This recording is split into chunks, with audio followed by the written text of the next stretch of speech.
ಆತ್ಮೀಯ ಬಂಧುಗಳೇ, ಮಹಾಭಾರತ ಉದ್ಯೋಗ ಪರ್ವ. ಇದರಿಂದ ಅಂಬಾ ತಪಸ್ವಿಗಳ ಆಶ್ರಮಕ್ಕೆ ಬರೋದು, ಪರಶುರಾಮರು ಭೀಷ್ಮರಿಗೆ ತಿಳುವಳಿಕೆಯನ್ನ ಹೇಳೋದು, ಮತ್ತೆ ಅವರು ಸ್ವೀಕಾರ ಮಾಡದೇ ಇದ್ದಿದ್ರಿಂದ ಇಬ್ರು ಯುದ್ಧ ಮಾಡೋದಕ್ಕೆ ಕುರುಕ್ಷೇತ್ರಕ್ಕೆ ಬರೋದು. ಈ ಎಲ್ಲ ವಿಷಯದ ಬಗ್ಗೆ ನಾವು ತಿಳ್ಕೊಳ್ಳೋಣ.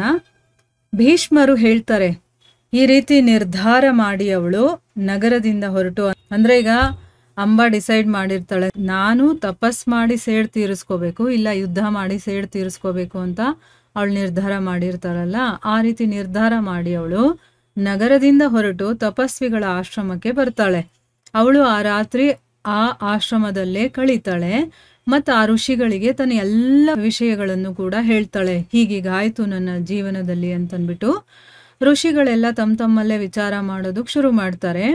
ಈಗ ಈ ಕನ್ಯೆಗೆ ನಾವು ಏನು ಮಾಡಬೇಕು ಅಂತನ್ಬಿಟ್ಟು ಅವರಲ್ಲಿ ಕೆಲವ್ರು ಏನು ಹೇಳ್ತಾರೆ, ಇವಳ ತಂದೆ ಮನೆಗೆ ವಾಪಸ್ ಕಳಿಸ್ಬಿಡೋಣ ಅಂತ ಕೆಲವ್ರು ಹೇಳಿದ್ರೆ, ಇನ್ನೂ ಕೆಲವರು ನನ್ನ ಹತ್ರ ಬಂದು ತಿಳುವಳಿಕೆ ಹೇಳಬೇಕು ಅಂತ ಅನ್ಕೊಂಡ್ರು. ಅಂದ್ರೆ ಭೀಷ್ಮರು ಹೇಳ್ತಾ ಇರೋದಲ್ವಾ ಇದು.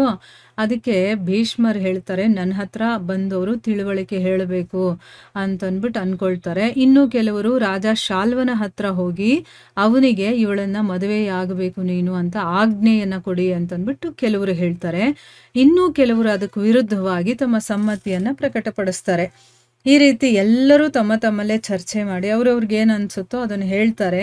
ಆಮೇಲೆ ಈ ಎಲ್ಲ ತಪಸ್ವಿಗಳು ಹೇಳ್ತಾರೆ, ನೀನು ನಿನ್ನ ತಂದೆಯ ಆಶ್ರಯದಲ್ಲಿರೋದೇ ಎಲ್ಲಕ್ಕಿಂತ ಒಳ್ಳೆಯದು, ಇದಕ್ಕಿಂತ ಉತ್ತಮವಾಗಿರುವಂಥದ್ದು ಬೇರೆ ಒಂದಿಲ್ಲ ಅಂತ ಹೇಳ್ತಾರೆ. ಯಾಕಂದ್ರೆ ಸ್ತ್ರೀಗೆ ಪತಿ ಅಥವಾ ತಂದೆ ಎರಡರ ಆಶ್ರಯನೇ ಇರೋದು, ಅವ್ರಿಬ್ಬರ ಹತ್ರನೇ ಅವಳು ಇರಬೇಕಾಗಿರುವಂಥದ್ದು. ಅದಕ್ಕೋಸ್ಕರ ಈಗ ನೀನು ನಿನ್ನ ತಂದೆ ಮನೇಲಿರೋದೇ ಒಳ್ಳೆಯದು ಅಂತಂದ್ಬಿಟ್ಟು ಅವರು ತಮ್ಮ ಅಭಿಪ್ರಾಯವನ್ನ ಹೇಳ್ತಾರೆ. ಅದಕ್ಕೆ ಅಂಬಾ ಹೇಳ್ತಾಳೆ, ಮುನಿಗಣರೇ, ಈಗ ನಾನು ಕಾಶೀಪುರಕ್ಕೆ ನನ್ನ ತಂದೆ ಮನೆಗೆ ಹಿಂದಿರುಗಿ ನಾನು ಹೋಗೋದಕ್ಕಾಗೋದಿಲ್ಲ. ಇದರಿಂದ ಖಂಡಿತವಾಗ್ಲೂ ಕೂಡ ನಾನು ಬಂಧು ಬಾಂಧವರ ತಿರಸ್ಕಾರವನ್ನ ಸಹಿಸ್ಕೊಳ್ಬೇಕಾಗತ್ತೆ. ಅವರು ಬಾಯಿಗೆ ಬಂದಾಗ ಮಾತಾಡ್ತಾರೆ. ಈಗಂತೂ ನಾನು ತಪಸ್ಸನ್ನೇ ಮಾಡ್ತೀನಿ, ಇದರಿಂದ ಮುಂದಿನ ಜನ್ಮದಲ್ಲಿ ನನಗೆ ಈ ರೀತಿಯ ಒಂದು ದೌರ್ಭಾಗ್ಯ ಸಿಗದೇ ಇರಲಿ ಅಂತನ್ಬಿಟ್ಟು ಅವಳು ಹೇಳ್ತಾಳೆ. ಇನ್ನ ನನಗಿರೋದು ಒಂದೇ ದಾರಿ, ನಾನು ತಪಸ್ ಮಾಡಬೇಕು ಅಂತ ಹೇಳ್ತಾಳೆ.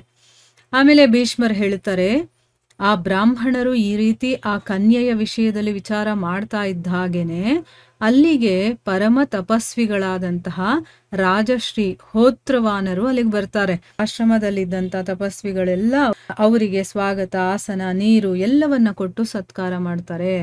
ಯಾವಾಗ ಅವರು ಒಂದು ಕಡೆ ವಿಶ್ರಾಂತಿಯನ್ನು ತಗೊಂಡು ಕೂತ್ಕೊಂಡಿರ್ತಾರೋ ಆಗ ಅವರ ಮುಂದೆ ಮುನಿಗಣರು ಮತ್ತೆ ಆ ಕನ್ಯೆಯ ಮಾತನ್ನ ಆಡೋದಕ್ಕೆ ಶುರು ಮಾಡ್ತಾರೆ.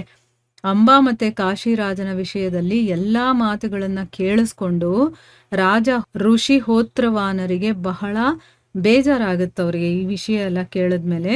ಹೋತ್ರವಾನ ಋಷಿ ಇದಾರಲ್ಲ, ಅವ್ರು ಯಾರು ಅಂತಂದ್ರೆ ಅಂಬಾಳ ತಾತ. ಅವರು ಅವಳನ್ನ ಮಡಲಲ್ಲಿ ಕೂರಿಸ್ಕೊಂಡು ಧೈರ್ಯ ಹೇಳ್ತಾರೆ.